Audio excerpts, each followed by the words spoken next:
quiet clatter of silverware echoed through the dimly lit dining room as David adjusted his bow tie, his hands trembling slightly. At just 24 years old, the young waiter was about to make the boldest decision of his life. He glanced at his reflection in the polished glass door, taking one last deep breath. The elegant woman seated at the corner table, her diamonds shimmering under the chandelier, smiled warmly at him, her 74-year-old gaze carrying decades of wisdom and secrets. 2 days later, David stood frozen in her vast mansion, staring at the peculiar object left on the marble countertop.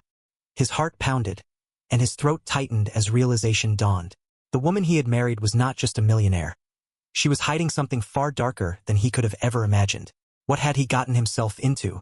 Little did he know this was just the beginning. The soft hum of a luxury car engine reverberated through the grand driveway as the gates of the opulent mansion slowly creaked open. The estate was a masterpiece. Marble fountains sparkled under the morning sun, and manicured hedges stood in perfect symmetry along the cobblestone path leading to the main entrance. Inside the towering walls, crystal chandeliers dangled like frozen waterfalls, casting golden reflections on polished floors. David, a lean, sharp-featured man in his early 20s, stood in awe as he absorbed the grandeur of his surroundings. This was not his world. He was a waiter at a downtown cafe just days ago, his dreams limited to saving enough to one day escape the clutches of poverty. Now he was a husband, a position he could hardly fathom. His wife, Eleanor, descended the grand staircase with the grace of royalty. At 74, she was an icon of elegance, her every movement exuding sophistication. Her ebony skin radiated an ageless glow, and her piercing eyes carried a wisdom that made David feel exposed and naive. "David, darling." Eleanor's voice was warm but firm. "You'll soon find this home becomes yours as well. Don't feel like a stranger." Her words were kind, but David couldn't shake the feeling of being an outsider, a misplaced puzzle piece in a picture too grand for his imagination. The air around her was magnetic, yet mysterious, and her wealth, earned from decades of savvy business moves, was almost intimidating. For now he smiled, nodding politely. As the couple shared a quiet breakfast on the terrace overlooking the sprawling garden, David tried to suppress his unease. This was a dream life by any measure, yet something about Eleanor's penetrating gaze felt like she was always watching, always calculating. The nights were eerily quiet in the mansion, with only the occasional rustle of wind against the stained glass windows breaking the silence. David found himself wandering through the dimly lit hallways, his curiosity outweighing the unease that had settled in his chest. Each corner of the house told a story: paintings of Eleanor's late husband, rare artifacts from distant lands, and bookshelves lined with volumes of wisdom. Yet, the deeper he explored, the more he noticed the inconsistencies. One particular night, as he passed Eleanor's study, he overheard fragments of a phone conversation. Her usually calm tone carried an edge that sent a chill down his spine. "I need it done discreetly. No mistakes," she said, her words curt and precise. David froze, his heart hammering against his ribcage. The rest of the conversation was muffled, but the weight of her words lingered. Discreet? Mistakes? Who was she speaking to? And about what? The following morning, Eleanor greeted him with her usual smile, but David couldn't ignore the subtle tension in the air. Over breakfast, she placed a neatly wrapped gift in front of him. Inside was a sleek wristwatch, its face glimmering with diamonds. "A small token," she said, "to remind you of our bond."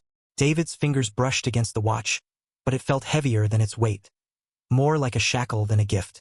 Her eyes studied him intently, as though gauging his reaction. He forced a grateful smile, but his thoughts were clouded with questions. Later that day, while tending to Eleanor's prized roses in the garden, the housekeeper, an older woman named Grace, approached him cautiously. "Sir," she whispered, her voice trembling, "there's something you should know about Mrs. Eleanor." Grace hesitated, glancing over her shoulder nervously before continuing. "Be careful. This house holds secrets." David's chest tightened. What was Eleanor hiding? And why was everyone so afraid to speak openly? As the sun set, the mansion's shadows seemed longer, darker, and more foreboding. Something wasn't right, and David knew he couldn't ignore the growing unease any longer. Late one evening, the study's dim light glowed faintly through the mansion's sprawling gardens. Inside, Eleanor sat with a calm yet calculating demeanor, her polished nails tapping rhythmically on the desk. Across from her was Victor, her longtime confidant and financial advisor. His face was hardened, his suit impeccable, but his eyes betrayed a predatory glint. "Time is running out," Victor muttered, his voice low but sharp. David is naive, but he's not stupid. If he gets too comfortable, he might start asking questions. Eleanor leaned back in her leather chair, a faint smirk forming on her lips. He won't. He's too busy trying to find his place here. By the time he realizes what's happening, it will already be over. Victor frowned. The assets, are you sure they're secure? If this fails. It won't, Eleanor interrupted, her voice icy. I've done this before, Victor. This isn't my first time tying loose ends. The conversation grew darker as their motives became clear. Eleanor's vast fortune, built on manipulation and ruthlessness, had always been shielded by a facade of charm. David, in their eyes, was nothing more than a pawn, a necessary step in her latest scheme. Marriage gave her access to new tax advantages and obscure legal loopholes, while David's inexperience made him an easy target for her machinations. Victor nodded, though unease flickered across his face. And when it's done? Eleanor's smirk faded, replaced by a cold stare. He'll be taken care of, permanently. In the servant quarters, Grace sat beside her teenage grandson, Leo, a bright but scrappy boy with a knack for being in the wrong place at the wrong time. Leo had grown up around the mansion, often running errands and assisting his grandmother. Tonight, as he prepared to sneak back into the kitchen for leftover pastries, he heard muffled voices coming from the study. Curiosity piqued. Leo crept through the shadowy corridors, his nimble feet barely making a sound on the polished wood floors. He crouched near the door, straining to hear the hushed conversation inside. What he heard made his blood run cold. The flight is booked, Victor said. Once the paperwork is finalized, we'll disappear, and David will be none the wiser. Leo's heart raced as he pieced together their plan. They were going to drain David's accounts, take everything, and leave him with nothing or worse. The weight of their words pressed on him, but it wasn't until Eleanor's voice cut through the air that panic fully set in. Make sure there are no loose ends. If he starts to suspect, we'll handle it the same way we did with James. Leo's breath caught in his throat. James, Eleanor's late husband, had died under suspicious circumstances, but it had always been ruled a natural death. Now, it was clear there was more to the story. Fear gripped Leo, but so did a sense of duty. He had to warn David. Scrambling back down the hallway, he nearly collided with Grace, who noticed his pale face immediately. Leo, what's wrong? They're going to hurt him, he blurted. They're planning something bad. Grace's face fell, and she grabbed his arm. You must stay out of this. It's dangerous. But Leo shook his head, determination replacing his fear. If I don't, no one will. Leo spent the next morning avoiding Eleanor's piercing gaze. His mind raced as he weighed his options. How could he, a mere servant's grandson, possibly warn David without drawing suspicion? Eleanor's reach was vast, and her influence over the household was absolute. After finishing his chores, Leo found himself in the greenhouse, where David often spent time escaping the mansion's suffocating atmosphere. David sat on a bench, absently trimming a small bonsai tree. He seemed content, unaware of the storm brewing around him. Mr. David, Leo began, his voice trembling. David looked up, surprised. Leo, right? What's on your mind? Leo hesitated, his words catching in his throat. What if David didn't believe him? What if Eleanor found out he had spoken? The consequences would be dire, not just for him but for Grace as well. I just wanted to say, be careful around here, Leo finally managed. Not everything is as it seems.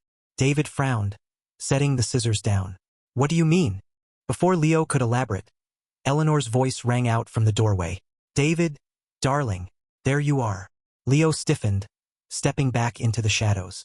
Eleanor's smile was warm, but her eyes flicked briefly to Leo, her expression tightening.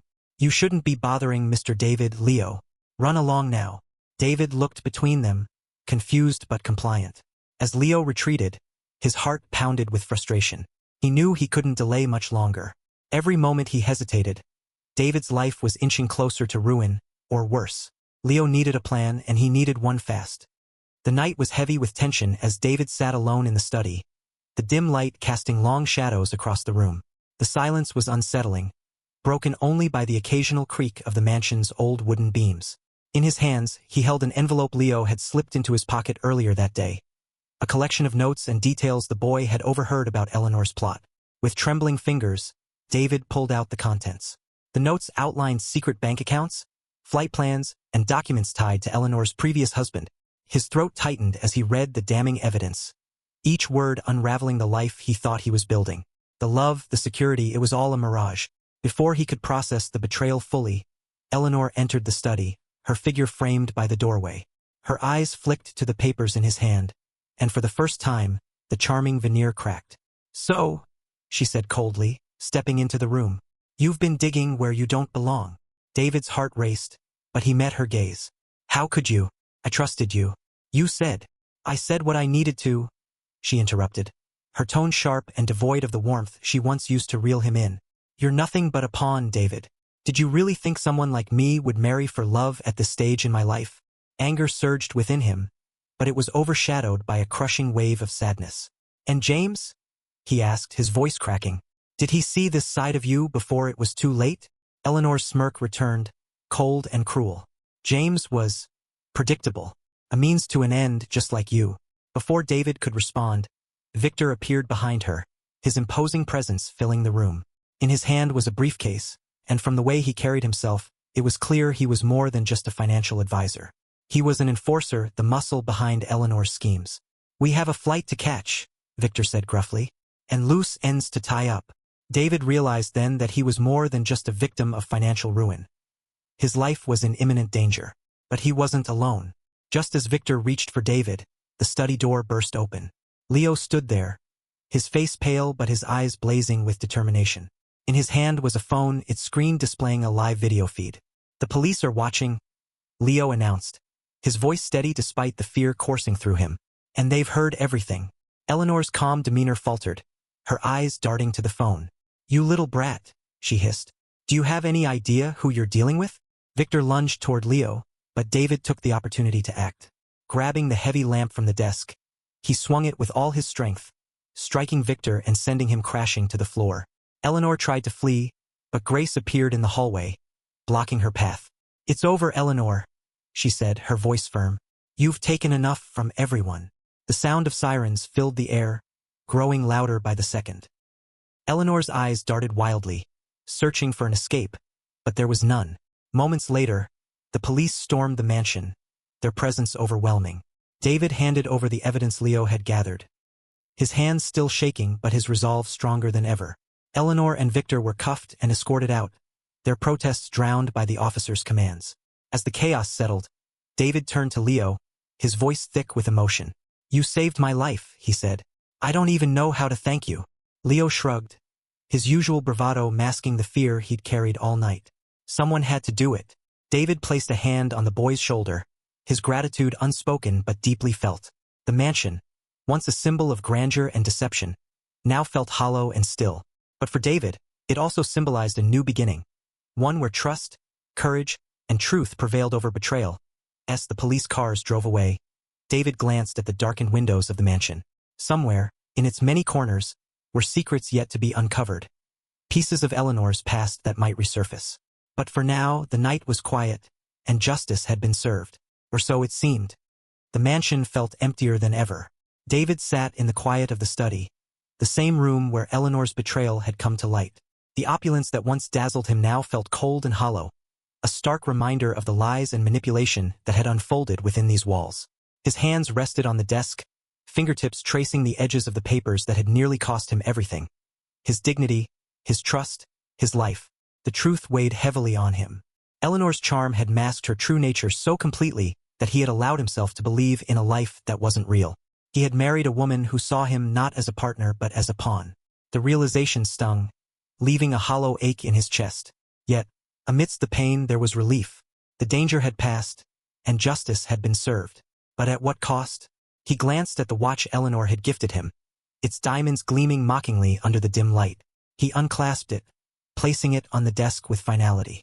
It was a symbol of everything he no longer wanted, a life built on deceit and greed. The sound of hesitant footsteps broke the silence. David turned to see Grace standing in the doorway, her eyes filled with a mixture of concern and sympathy. "Mr. David," she said softly, "you've been through a lot, but you're stronger than you think." David managed a small, weary smile.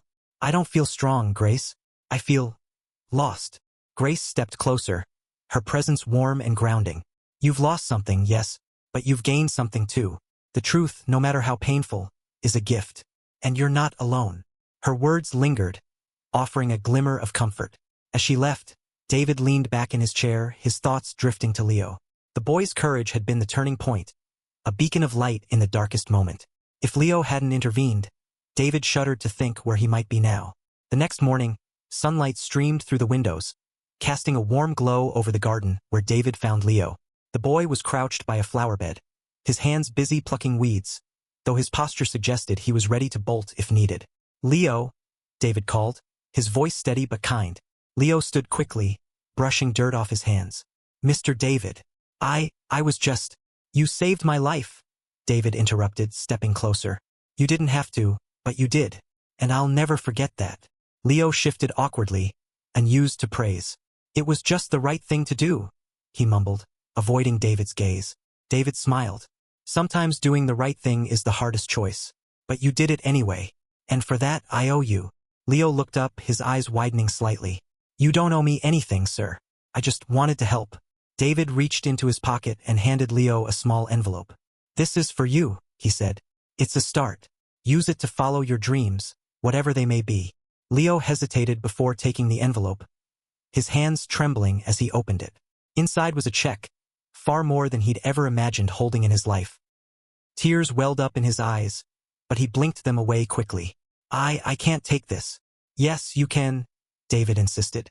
"You've earned it, and if you ever need anything at all, you come to me. You're family now." The word family hit Leo like a wave, filling a void he'd long tried to ignore. For so long, he and Grace had been on the periphery of other people's lives, invisible and unimportant. But now he felt seen, valued, and appreciated.